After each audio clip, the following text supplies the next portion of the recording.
ati yampamagaye inshuro nyinshi kandi njyewe nari ndi mu nama, ati njyewe ibyo bintu ntabwo mbikunda. Ubwo uyu musore sinzi ikintu yajugunye muri puberi, umukobwa wari uri iruhande aho ngaho yaje aje kureba icyo umuhungu ajugunye. Ubwo uyu mukobwa wari wicaye hano ku ruhande yahise atora ikofi, bigaragara ko uriya musore yari ajugunye ikofi azi ko ajugunye icupa yari afite mu ntoki. Ubwo uyu mukobwa yaje yiruka ku modoka amubwira ati uretse gato nyakubahwa, gusa umusore ntiyabashije kubyumva yahise yicara mu modoka aragenda. Ubwo umukobwa yasigaranye ikofi, mu gufata ikofi mu gihe yari ari kugenda asubira aho yicara yitegereje mu ikofi abonamo amafaranga menshi. Ubwo tugarutse kuri ruhande turabona umusaza n'umukecuru baba bicaye, gusa bigaragara ko umukecuru atameze neza. Ubwo muri ako kanya wa mwana w'umukobwa twatangiranye yahise aza yiruka abaza se ati kuri iki mama ari gukorora gutya. Ubwo papa we yaramusubije ati nagerageje kumuha iyi miti gusa ntacyo biri gutanga. Ubwo umukobwa yaramubajije ati se iyi miti n'iki cyabaye, ni ukubera iki itari kumufasha? Ubwo papa yaramusubije ati imiti ye y'ingenzi yashize, ati gusa napfuye gufata iyi ngiyi kubera ko bambwiye ngo ishobora kugira ikintu imufasha, ati ariko ndi kuyimuha nkabona nta kintu iri kumufasha. Ati kandi nari nagiye kuri ya farumasi yindi naho nsanga ntihafunguye, ati kandi wibuke n'ubundi twari tumurimo ideni, ko n'amahirwe twari dufite yari wa muhungu kandi nawe tukaba tutaramwishyura. Ubwo umukecuru yakomeje gukorora cyane ubona ko nabo byabacanze. Ubwo wa mwana w'umukobwa yabitekerejeho nuko abwira ababyeyi bati ati papa mama ndaje. Ubwo papa aramusubiza ati rwose ihute nyaboneka. Ubwo wa mwana w'umukobwa yaje hakuno kuri farumasi ahari yari iri hafi n'iwabo, atangira kwinginga wari uhaye ati namufasha amuhereza indi miti, ati nukora azamwishyura. Ubwo uyu nawe yaramusubije ati nta yindi miti naguha kubera ko n'iya mbere ntimurayinyishyura, ati ndakwinginze nukuri ubuzima bwa mama buri mu byago, ati ni wowe wenyine nziti kandi ni wowe n'umuntu nizeye ko yamfasha nona. Ubwo yamubwiye mu ijwi riri hejuru cyane ati mvira mu kwiduka nona. Ubwo tugarutse hano inyuma gato yuko biriya biba, umukobwa nyine yatoraguye ikofi atangira kubitekerezaho. Ubwo mu bitekerezo bye hari harimo ati ndatekereza mfite gufata aya mafaranga nkajya kugurira mama wanjye imiti. Ubwo yabitekerejeho ariko nanone arongera aribwira ati ntabwo natwara aya mafaranga, ntabwo nzi icyo wenda yaba yarayakenereye, ati ahubwo ngiye kwicara ahangaha mutegereze. Ubwo yari ari kuvuga ko agiye kwicara ahangaha agategereza wa musore ko yagaruka nibura gutora ikofi yiwe. Tugaruke kuri ruhande ati papa urabizi neza ko yagumaga ampamagara, ati kandi nari namubwiye ko ndi mu nama, ati nari ndi kumwe n'abantu bakomeye mu nama kandi nari namubwiye ko ndi mu nama nyine, ariko yagumeje ampamagara ntabwo yigeze anyumva. Ati papa njye rwose ibi bintu ntabwo mbikunda, atakunda gupanika ibintu, akunda guhatiriza ibintu, njye ntabwo mbikunda. Ati papa ndaza kukuvugisha kuko n'ubundi ndi mu nzira nza mu rugo. Ubwo agifata icupa yahise yitegereza icupa abona afite icupa ry'amazi. Ubwo arangije aravuga ati ndebera iby'umujinya wanzaniye, ati najugunye ikofi yanjye aho kujugunyira icupa. Ubwo yakase imodoka ngo asubire inyuma ajye kureba ko nibura yabona ya kofi yari yajugunye. Ubwo wa mwana w'umukobwa yari akicaye handitse n'ikofi ayifite mu ntoki. Ubwo wa musore nawe yari akase imodoka nyine akihagera asohoka mu modoka atangira kureba, gusa wa mukobwa nawe yari yamaje kumubona. Ubwo mu gihe yari akiri gushakisha atekereza aho yaba yayijugunye, wa mwana w'umukobwa yahise ahaguruka amuzanira ikofi, aramubwira ati si ibi ngibi uri gushaka? Ubwo wa musore ati yego rwose. Ubwo uyu mukobwa ati wayijugunye hariya ndayitora. Umusore yamubwiye ati urakoze. Umukobwa ati ibihe byose. Ubwo umukobwa yafashe ngo inzira agende, umusore ati uretse gato, ati se umeze neza? Umukobwa mu marira ati yego meze neza. Ati urimo kurira? Ati njye ndareba amarira mu maso yawe. Umukobwa ati nta kibazo meze neza. Umusore ati nyumva neza. Ati ushobora kumvugisha ukambwira ikibazo ufite? Umukobwa mu marira menshi ati ni mama wanjye. Umusore ati yego. Umukobwa ati mama wanjye ararwaye cyane, ati nagiye kuri farumasi gufata imiti ye, ati ariko kuri farumasi banze kumpa imiti kubera ko twari tubafitiye ideni n'ubundi. Umusore aramubaza ati se nangahe yabishyuzaga? Ati ni 5,800. Ubwo umusore yarebye mu ikofi aramubaza ati se wigeze ufungura ino kofi? Umukobwa ati yego rwose nyakubahwa nayifunguye ariko nukuri nta kintu na kimwe nigeze nkuramo. Umusore ati hoya rwose ntabwo navuze ko hari icyo wakuyemo, ati ndebyemo kandi ibyo nasizemo byose biruzuye, ati ahubwo ndibaza impamvu baba watoye ikofi kandi ukarebamo ukabona amafaranga warangiza ukicara hariya nayo. Ati nakwiritse inyuma igihe wayijugunye gusa ntabwo ugeze unyumva, ati rero nahisemo kwicara hariya natekereje kuri buze kugaruka kuyireba. Ati nari mbize kuri bugaruke kubera ko byagaragaraga ko wayijugunye just ari ukwibeshya. Ati ndabizi iyo mba nagiye ntabwo bari kugaruka ngo nsange hano, rero niyo mpamvu nahisemo kugutegereza. Ati se niyo ushaka kujya kugurira imiti? atari kurabizi ngwino tujyane, ngwino tugende tujye kureba imiti. Ati nta kibazo nyakubahwa. Ubwo tugaruke hano bari bageze kuri ya farumasi n'ubundi, ubwo umusore yamubwiye ati ndashaka ko umuhereza imiti ukamuha n'indi myinshi izamumaza iminsi, ndetse kuri ayo mafaranga ugateranyaho nayo bari bakurimo. Umucuruzi ati yego nyakubahwa. Ubwo umukobwa wabonaga ibineza neza byamurenze, ari nako areba umusore agomeza amubwira ati murakoze cyane nyakubahwa. Ubwo umucuruzi ati murakoze nyakubahwa. Umukobwa nawe ati murakoze nyakubahwa. Ubwo barasohotse, umukobwa ngo bamubwira ati murakoze cyane nyakubahwa, Imana ibahe umugisha. Umusore ati ninjye wari ukwiye kugushimira. Ati muri iyi kofi harimo amadolari ndetse n'amanayira.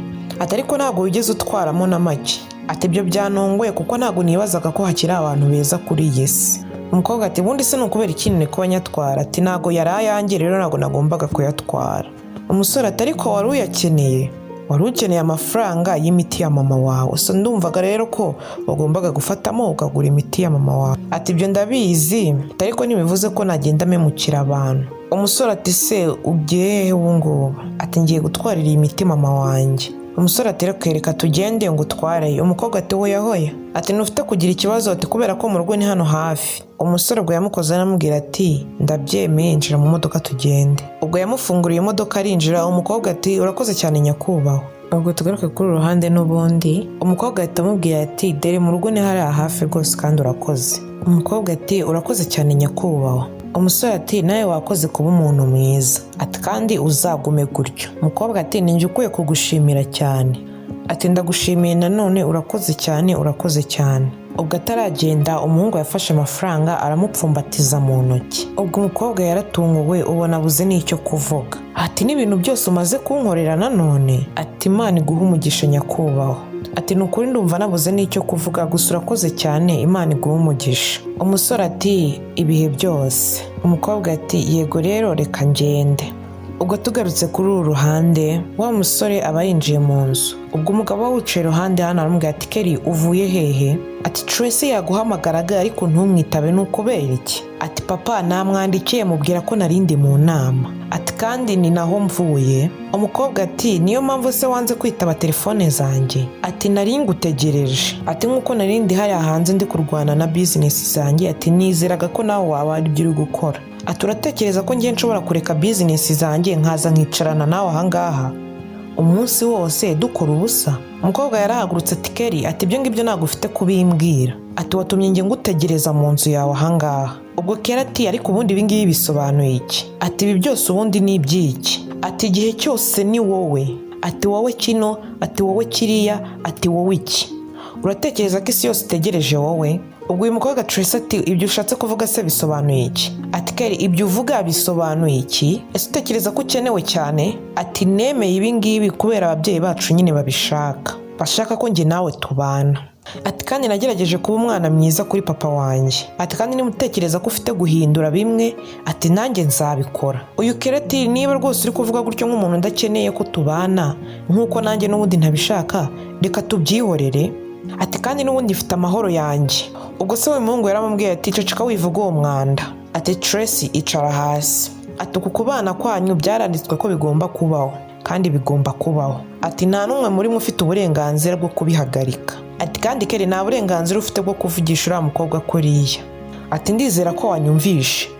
Ati papa niba ari kuvuga gutya bisobanuye ko adashaka ko tubana nk'uko nanjye ntabishaka. Ati ibyiyumviro hagati yacu twembi murabibona. Ati kudutegeka ko tubana ndumva atari ibintu byiza byo gukora. Ubwo papa ati nanjye navuze ngo nta burenganzira mufite bwo kubihagarika. Ati kandi nuko byanzuye. Ubwo mama we yaricaye aho ari kureba ubona ko yashobewe. Yaramubwiye ati chief rwose tuza. Aramusubiza ati wimbwira gutuza. Ati wiyumviye uburyo ki yari arimo aramuvugisha. Ati niba ashobora kumuvugisha gutya uratekereza ko niba abana azajya amuvugisha gute? Ati papa ndamuvugisha nk'uko nawe n'ubundi amuvugisha. Ati se ubundi uratekereza ko nshobora gukora iki papa? Ati uratekereza ko mfite kureka business yanjye nkaza kicarana n'uyu mukobwa? Ati twirirwa muri ibi, twirirwa muri biriya, twirirwa muri ibi, twirirwa muri biriya. Ati kandi manyene gutakare nkaruhuka. Ati ibi ntabwo nshobora kubikora papa. Ati sinabikora kandi mwe mundetse gato. Ubwo se yabwiye mama ati urabibonye ibi ngibi? Ati urareba ukuntu adusiga ngaha akagenda? Ati ndavuze ngo genda uvugane n'umuhungu wawe. Ati reba ukuntu adusiga hano akagenda atatwitayeho. ati nta nubwo ashobora kwifata ngo asabe imbabazi Tracy wamaze akanya amutegerereje ahangaha. Tugarutse kuri uru ruhande umukobwa ati ni uko nguko nashoboye kubona nabona imiti ya mama. Ati kandi yansigiye n'amafaranga ubwo yari ari kugenda. Isi ati ndatangaye kuko kuri iyi si haracyari abantu beza. Ati ndakubwiye rwose. Ati uravuga ko ideni ryose ryarangiye.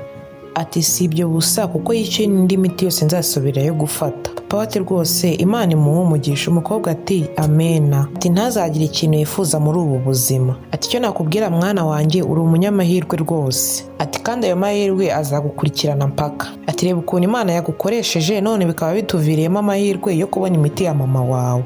Ati ngaho nawe ndebera. Ati Imana iguhe umugisha mwana wanjye. Ati nawe papa Imana iguhe umugisha. Ubwo uyu mukobwa yari agiye gukora kuri mama we. Ubwo se aramubwira ati mwihorere dore arasinziriye. Ati urabona ko noneho atari gukorora. Umukobwa ati ntabwo nabyizera rwose imiti iri kumukorera neza. Tugarutse kuri uru ruhande uyu mugabo ati Tracy mbabarira rwose. Ati kubw'umuhungu wanjye.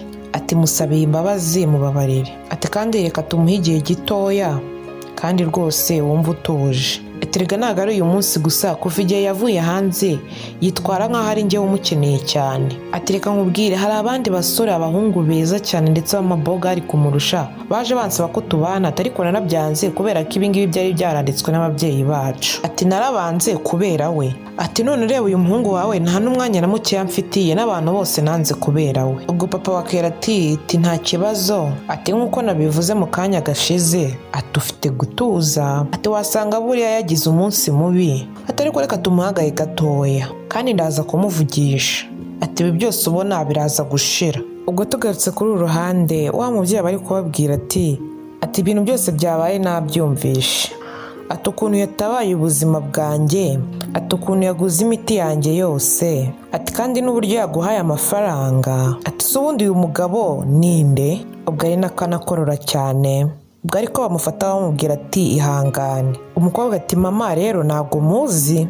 Ati nta hantu nigeze mubonaho na mbere. Ati just namubonye atukorera bino byose wabonye yakoze. Mama we ati nibura suza haba. Umukobwa ati ntabwo mbizi. Ati ntabwo nzi aho atuye gusa wasanga ari umuntu Imana yatwoherereje. Ati nibura wari kumubaza. Papa ati yego rwose wakombye kuba wamubajije. Mama ati umuntu wadukoreye ibintu nk'ibi nibura wari kumubaza. Wari kubaza nibura aho atuye. Ati nibura namara kumererwa neza numva ameze neza nkazagenda nkamushimira. Ati urabizi ko rwose imiti yanguriye ishobora no kumaza ukwezi kose. Ati bitekerezeho wibuke n'ukuntu yatwishyuriye amadeni twari dufite. Ati icyo ni ikintu cyo gushimira cyane rwose. Ati niteguye kuzongera nkamubona nkamushimira kubw'umutima mwiza yagize. Ubwo se ati ibyo rwose uvuga nibyo. Ati rwose byari byiza kumubona umuntu akamushimira kuri ibi bintu byose yadukoreye. Ati ntabwo ari ibintu byoroshye mukobwa wanjye kubona abantu beza nk'abo. Umukobwa ati mama papa nk'uko nabibabwiye mbere ati uyu mugabo ni ahantu muzi pe. Ati sinigeze mubonaho na mbere. Ati sinzi naho namukura rwose. Mama we ati okay ati aho ari hose Imana rwose izamumera umugisha. Papa we ati amen. Ati ndasaba nibura mu gihe nk'iki nzamubone nibura mushimire ku byo yankoreye. Ati Imana ikomeze kumuha umugisha rwose utagabanyije. Ubwo tugarutse kuri uru ruhande tuba tubona wa musore Kelly ari kureba hirya no hino. Ubwo hirya haturutse umwana w'umukobwa aramuhamagara. Ati hari umukobwa ndi gushaka witwa Belinda, umukobwa mugufi ya mukuntu w'inzobe byibushyemo ariko atari cyane. Ati ntago nzi niba umuzi gusa ntekereza ko aba muri izi nce. Umwana w'umukobwa ati ariko n'ubundi Belinda bari ahepfo. Umusore ati hari ahepfo. Umukobwa ati dore nguriya n'ubundi ari kuza. Ubwo Kelly yaramubonye ahita agaruka inyuma ashimira umukobwa turakoze cyane. Umukobwa ati ibihe byose. Ubwo umukobwa yahise yigendera. Ubwo Belinda yari mu nzira za ubwo aramusuza ati mwaramutse.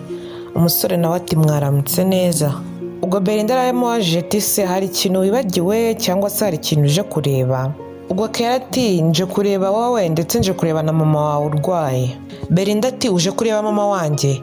Kelly ati yego rwose ahubwo se ameze ate? Ubwo Belinda yagaragaye nk'utunguyemo ukuntu aramubwira ati ari mu rugo kandi ameze neza. Ubwo Kelly ati namubona se? Belinda ati nta kibazo. Kelly ati reka tugende. Ubwo yamufunguriye imodoka binjira mu modoka baragenda. Ubwo kuri uru ruhande bari bageze mu rugo. Ubwo Kelly aramubwira ati mfasha dukora ibintu nazanye muri boto. Ubwo Belinda aramubaza ati se ibi bintu byose ubitwaye? Ati mbizaniye wowe n'umuryango wawe cyangwa ntago bishaka? ati Belinda narabibonye ko utari ufite amafaranga ahagije yo kugurira imiti mama wawe ejo hashize. Ati ibyo bisobanuye ko ukuyeho amafaranga naguhaye ejo hashize. Ati bishobora kumvikana ko nta biryo bihagije mufite mu nzu, rero nahisemo kubibazanira. Belinda ati ubwo rero wadutekerezagaho njye n'umuryango wanjye? Kera ati cyane rwose. Belinda mu byishimo byinshi turakoze cyane. Kera ati ibihe byose. Ubwo bakomeje gupakurura ibintu babijyana mu nzu. Ubwo babigejeje ku muryango, papa Belinda ndetse na mama Belinda bahise basohoka. Ubwo Belinda yahamagaye ati papa, ati ni wa mugabo nababwiraga waguriye mama imiti ejo hashize. Ati yaje kureba mama. Ubwo se na nyina ati ati ni ukuri kose Imana imuhe umugisha. Ubwo mama wari nakakora bose bamubwirira hamwe ati komeza kwihangana. Ubwo mama Belinda ati umuhungu wanjye Imana iguhe umugisha. Bombi hamwe na Belinda ati amen. Ati nasaga nkansaba Imana ko nakongera kukubona nibura nkagushimira ku byo wankoreye. Ati watabaye ubuzima bwanjye ejo hashize. Ati urakoze cyane muhungu wanjye. Ati Imana iguhe umugisha kandi ikomeze kuzuza umufuka wawe. Ubwo bose hamwe na se wa Belinda ndetse na Kera ati amen. Ubwo se mukamwenyu kenshi ati ni umugabo mwiza. Ubwo Keri nawe ati mwarakoze gukuza umukobwa wanyu neza. Ati afite umutima mwiza ndetse n'ingeso nziza. Ati ndi umuntu uwo ari we wese wari kubona ikofi yanjye kiriya gihe yari kuyitwara akayikoresha ibyo ashaka. Ati ariko we yarayitoye, ataranantegereza igihe ndi buze kugarukira nibura ko ndi buze kuza kuyitora. Ati rwose afite umutima mwiza. Ati kandi hano nje kubashimira kubwo kumukuza neza. Mama ati nyine umwana na nyina bose ni bamwe. Ubwo papa we nawe yarasekaga. Belinda nawe ubona ko yishimye. Ubwo uyu musore yarababwiye ati rero nari ngiye mu kazi ariko mpitamo guca hano kugira ngo mbasuhuze. Ubwo se wa Belinda ati warakoze cyane, urakoze cyane kandi wakoze kubw'umwana wacu. Ati n'umugore wanjye ejo hashize. Ati waradukoreye rwose utwishyura n'amadeni twari dufite, ni ukuri Imana iguhe umugisha. Ati Imana ikomeze kuguha umugisha mwinshi utagabanyije. Papa Belinda ati se nta nubwo wakwinjira mu nzu tukagira ikintu tukuzimanira? Ubwo Kera ati oya rwose nk'uko nabibabwiye nari ndi kujya mu kazi. Ati nahisemo rero kuza kureba uko mama yari ameze. Ati ahubwo reka ngende ntakererwa. Ubwo se yongorera umukobwa ati rwose muherekeza umugezi imbere. Mama Belinda ati rwose Imana iguhe umugisha Keri. Ati Imana ihaze kwifuza k'umutima wawe. Ubwo yarabasezeye aragenda ndetse na Belinda aramuherekeza. Ubwo tugaruke kuri uru ruhande, Keri na Belinda baba bicaye mu modoka. Keri abwira Belinda ati ndashaka ko utegura umuryango wawe ejo ndashaka kubatwara kwa muganga. Belinda ati kwa muganga? Ati yego. Ati ni ukugira ngo mama wawe abone ubuvuzi bumeze neza. Ati kandi bamukorere ibizamini byose barebe ikibazo afite neza. Belinda ati oya rwose nyakubahwa ntabwo twashobora kumutwara kwa muganga. Ati nta bushobozi dufite niyo mpamvu dukomeje kumuvura uko dushobojwe hariya mu rugo. Kera ati ibyo rwose wibigiraho ikibazo. Ati ibyo byose biri ku mutwe wanjye ni njye uzabyikorera. Ati wowe icyo ufite gukora mutegure ejo. Belinda ati urakoze rwose nyakubahwa Imana iguhe umugisha. Ati umuryango wanjye rwose uraza kubyishimira turakoze cyane nyakubahwa. Ubwo tugaruke kuri uru ruhande, Kera baje muri ofisi yasangamo wa mukobwa. Ati urakora iki muri ofisi yanjye muri iki gitondo? Tracy ati naje kukureba. Ati nagiye aho uba nsanga ntuhari bambwira ko waje muri ofisi, nje kureba muri ofisi nsanga ntuhari. Ati se ubundi wari wagiye he? Ubwo Kera yaramusubije ati Tracy ubundi ndagukorera? Ati igisubizo ni oya. Ati rero kubw'izo mpamvu nta burenganzira ufite bwo kumbaza aho nagiye cyangwa aho mvuye. Tracy ati hoya rwose mukunzi ndi umugore wawe. Ati mfite kumenya aho wagiye n'ibyo uri kuhakora. Ubwo Kera yaramusetse ngo ati umugore wanjye? Ati nyumva neza Tracy. Ati ababyeyi bacu baduhatiriza ku bana. Ati ndetse niba nabo babyishyiriyeho ariko ubu ntabwo ari umwanzuro wanjye nawe. Ubwo Tracy ati uri kugerageza kuvuga ko nari umugore wawe se? Kera ati Tracy ntabwo ngukunda. Ati nta nubwo ngushaka rwose. Tracy ati urashaka iki se? Ati nkeneye umuntu ufite ubwenge, ufite ibitekerezo ndetse unakenewe kuri njyewe. Ati umuntu ufite umutwe ukora neza. Ati apana umuntu udashobora kumva ko abandi bantu biyumva. Ati apana umuntu udafite icyo gukora muri iyi si nkawe. Ubwo Tracy mu ijwi rirerire ati mbabarira cyane ntabwo ndi bwicarane cyangwa se ngo mpagarare hano nkurebe uri kuntontomera gutyo. Kera ati reka rero nkubwire Tracy. Ati ntuzongere kugaruka muri ofisi yanjye. Ati nta burenganzira wabiherewe nanjye. Ati ndakubwije ukuri ko utazakunda uwo nzakubera we. Ati none aha sohokera muri ofisi. Tracy ati uvuze ngo iki? Kera ati sohoka. Tracy ati uri kumbwira ngo nsohoke muri office yawe? Kera ati sohoka none ahangaha. Ubwo papa we yahise yinjira avuga ati Tracy nta hantu namwe afite kujya. Ati ibyo wabyumvishe neza Kelly? Ubwo Kelly yambwiye ati papa niba ushaka kwicarana ahangaha na Tracy aho nta kibazo. Ati kandi mundekemo gato. Ubwo yahise ahaguruka afata ikote rye na telefone ye n'urufunguzo rw'imodoka arigendera. Ubwo tugaruke kuri uru ruhande kwa Belinda. Papa wa Belinda ari kugenda akora ibintu byose avuga ati urandebera. Ubwo barimo bitegereza ibintu Kelly yari yabazaniye. Papa Kelly ati kuri ibi bintu byose yadukoreye ari no kuvuga kutwara kwa muganga. Ati ibi bintu rwose ntago bisanzwe. Ati se Belinda uravuga ko abantu beza nk'aba ngaba bakibaho? Belinda ati natunguwe nawe nk'uko watunguwe. Belinda ati yabaye umuntu mwiza kuva aho twahuriye. Ati ubwo rero ati abantu beza baracyariho. Papa ati rwose ibi mu gihe akiri kuvuga gutyo bumvisha umuntu ukomanga ku muryango. Papa Belinda ati ninde uri aho ngaha? Ati ngwino mo imbere. Ati njira urugi rurakinguye. Ubwo yari Kelly bose baramubonye baramwenyura. Belinda ati uragarutse nanone? Kelly ati yego. Kelly ati nashaka ko mwese mwitegura tukagenda kwa muganga. Ubwo bose bararebanye ubona ko batunguwe n'ibyo bumvishe. Belinda ati wari wambwiye ko ari ejo? Kelly ati yego nibyo atari uyu munsi ndabona mugutse ejo nshobora kudahuguka. Ati rero kubw'izo mpamvu ndaba mbategereje mu modoka yanjye mwitegure. Ubwo baramushimiye baramubwira ati yego nta kibazo. Ubwo mama Belinda niko yakomeje no gukora bamubwira ati komeza kwihangana. Ati noneho tugiye kujya kwa muganga uraza kumera neza. Ubwo tugaruke kuri uru ruhande. Ubwo tugarutse kuri uru ruhande Kelly na papa we ndetse na mama we baba bicaye bari gusangira ibya nimugoroba. Ubwo papa wa Kelly ati Kelly rero namaje kugutegurira uyu munsi uraza gutera ivi uterere Tracy ivi kandi riri joro. Ati mu nyuma y'ibyo ngibyo tuzakomeza n'imyiteguro y'ubukwe. Ubwo mama wa Kelly ndetse na Kelly bararebanye. Ubwo Kelly ati papa sinzi impamvu udashaka kunyumva. Ati ibi bintu rwose mpora mbikubwira.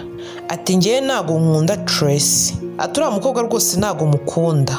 Ati urukundo rutumvikana ubwo urwo rwo rwaba rumeze rute? Ati nge ntago nshobora gusozanya ubuzima bwanjye n'uriya mukobwa. Ati ibyo bintu ntago bishoboka. Papa ati si ubwo ngubwo urumva hari amahitamo na make ufite? Papa ati icyo ukeneye rwose ni ukuba uhari nta kindi. Kelly ati wenda ntago nshaka kumwaza.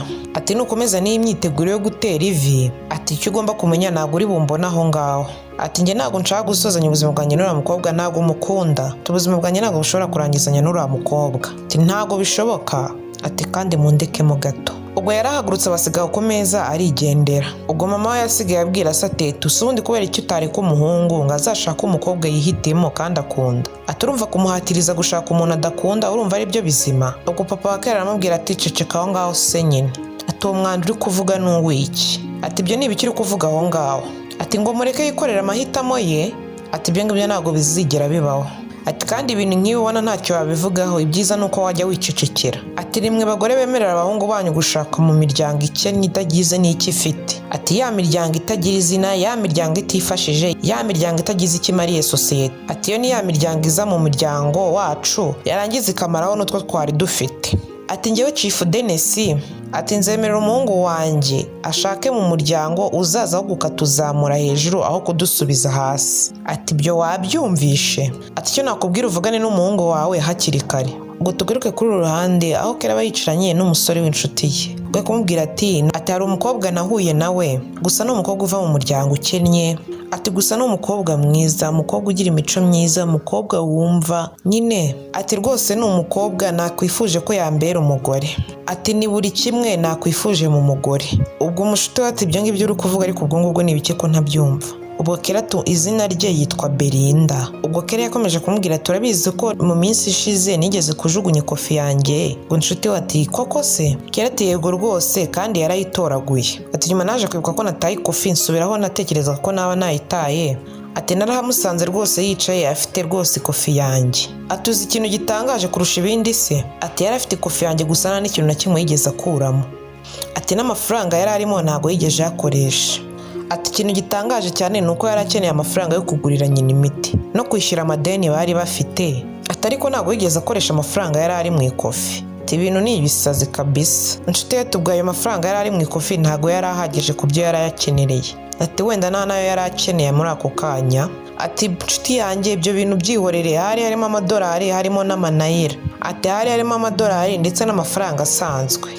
ariko rwose ntago yigeze ayakoraho. Ikintu yarambwiye ngo ntago atwara ibintu bitari ibye. Uwo mushuti yarambwiye ati rwose ibyo uvuga ndabyumva, ati bisa nkaho rwose wabonye umukobwa w'inzozi zawe, ati ibyo byose umutima mwiza n'ibiki, ariko rwose icyo nakubwira ufite kwita kuri Tracy, ati ukagira ibyo ukemura nawe, ati wibagirwa uwo mukobwa mushya wabonye, ati kereka niba ushaka kureba uruhande rubi rwa papa wawe, ati kandi nizera ko udashaka ko papa wakora ibintu bibi kuri wowe, ati ibyo bintu byose rwose inama nakugira ni ukubivamo, ati wibuke ko ari nabwo uvuye hanze, ati nta nubwo uratuza neza ngo uri kwiroha muri ibyo bintu, ati papa wawe mu minsi iri imbere azaguha buri kimwe cyose afite, imitungo ye yose, ati mu minsi iri imbere azaruhuka, ati icyo nakubwira nk'inshuti yanjye ntabwo ufite kubura buri kimwe cyose, ati kuko ibintu biragoye kandi papa wawe uramuzi, uramutse ukoze ibyo adashaka bitekerezeho, tuwiza n'ibyo kubera umukobwa just tubonye ejo bundi atutangire kwangiza ibintu, ati bitekerezeho nshuti yanjye.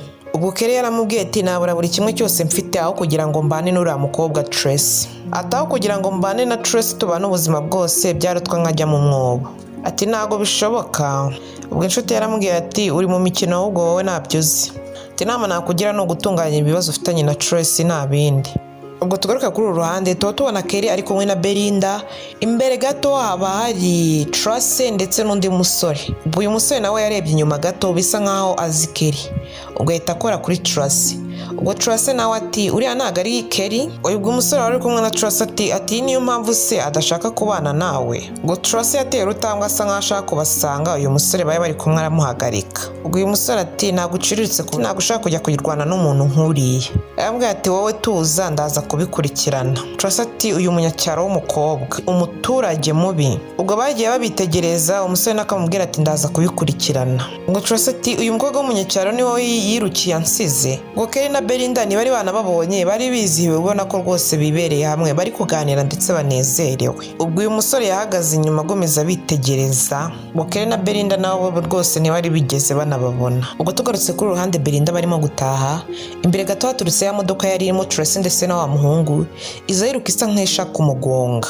Ubwo wa musore yasohotse maze asatira Belinda.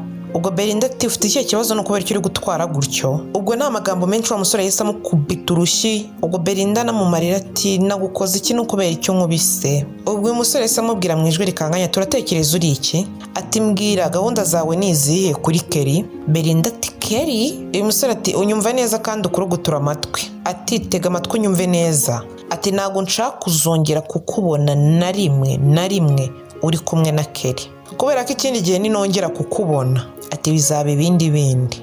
Ati uzicuza kuba warahuye nawe mu buzima bwawe bwose.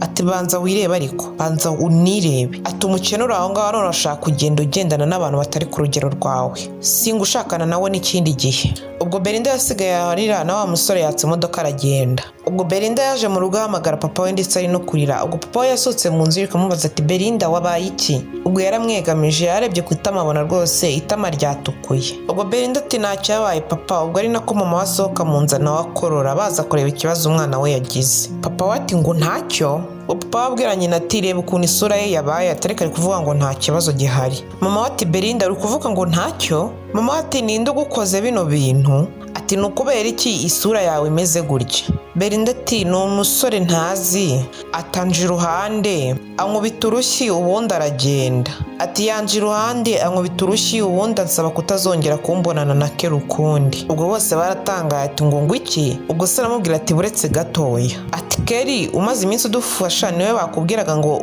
ujye kure ye? Belinda ati yego rwose papa. Ati nukubera iki se yawe yakubwiye ngo ujye kure ya Kelly? Belinda ati ntabwo mbizi.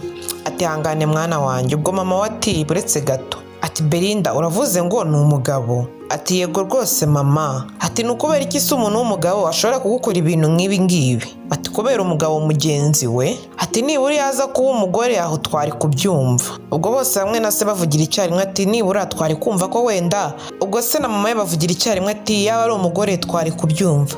Ubwo twari kumva ko nibura ari umugore wakunze Kelly cyangwa se ari ugufitiye ishyari. Ati wenda aho byari kuba byumvikana. Ati ariko umugabo kugukubita gutya ngo kubera Kelly? Ati ibintu rwose ntago byumvikana. Ari nako rwose mama Belinda akomeza gukorora cyane.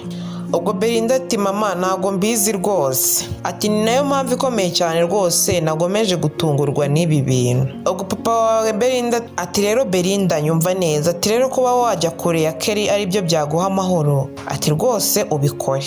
Ati ntabwo dukeneye ibibazo rwose. Ati niyongera kugaruka ahangaha umubwire rwose ajye kure yawe. Ati iki ni ikimenyetso gikomeye cy'urushyi rumwe.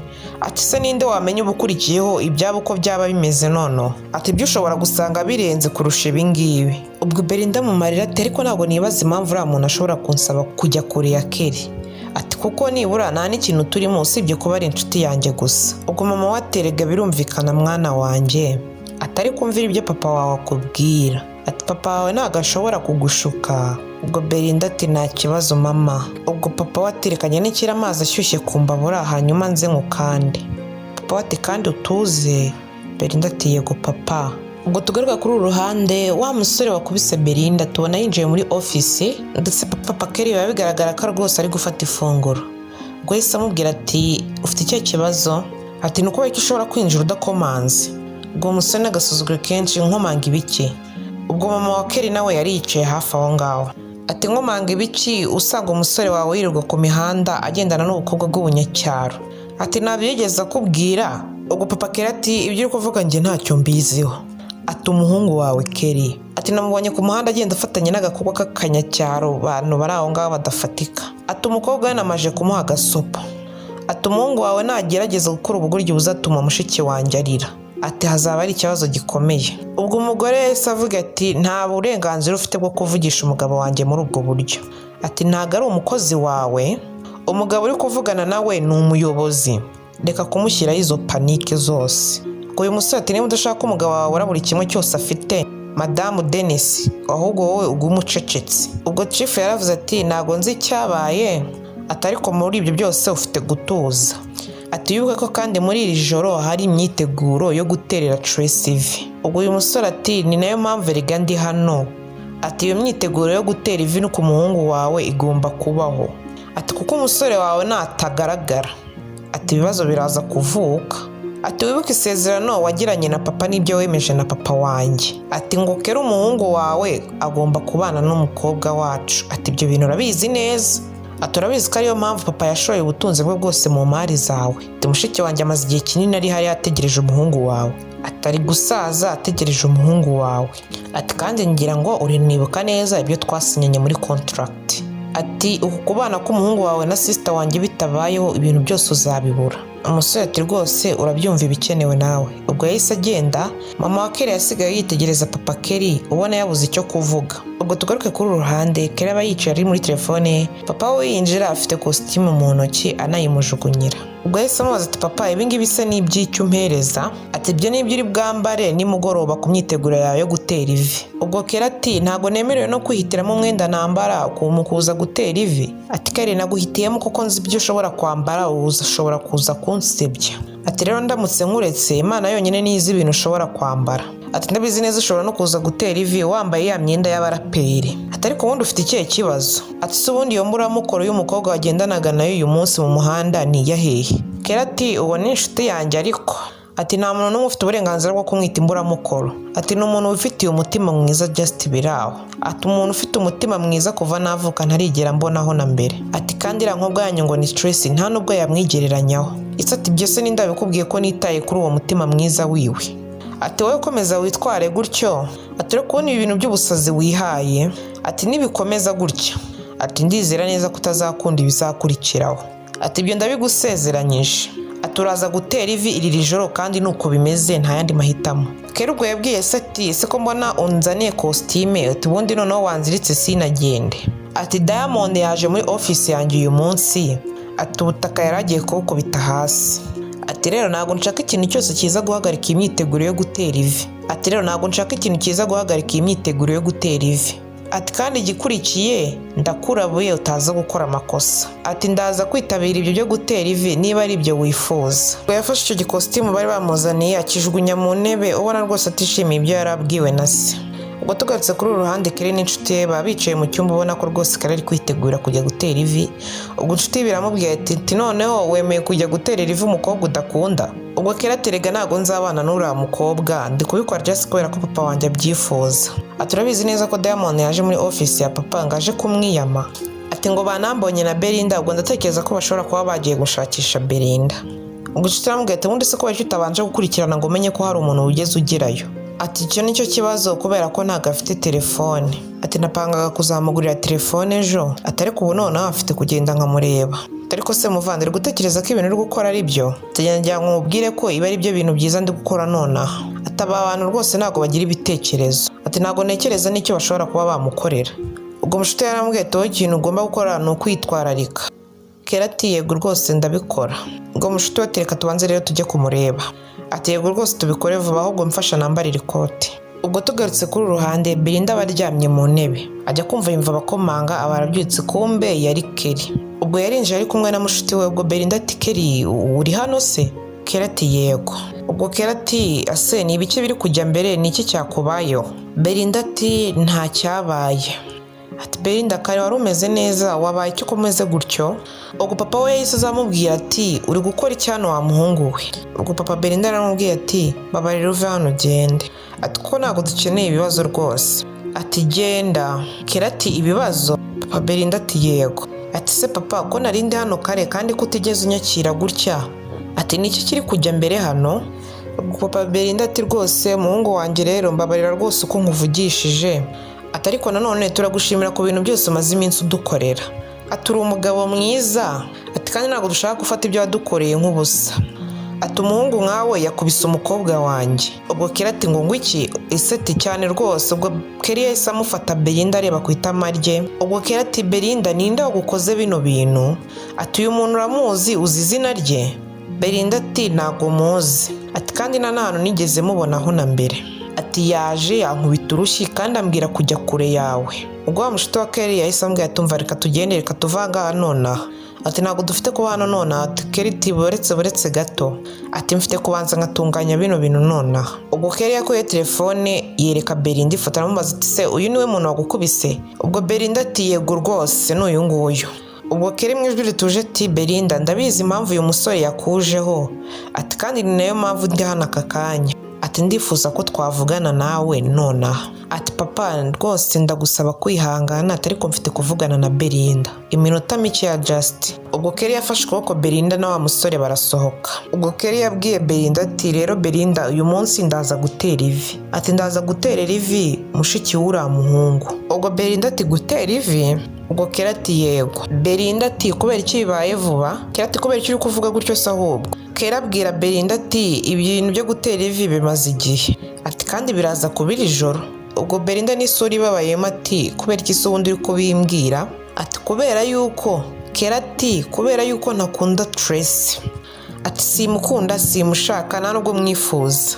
Ati nta nubwo nshobora kubana n'uriya mukobwa rwose Tracy.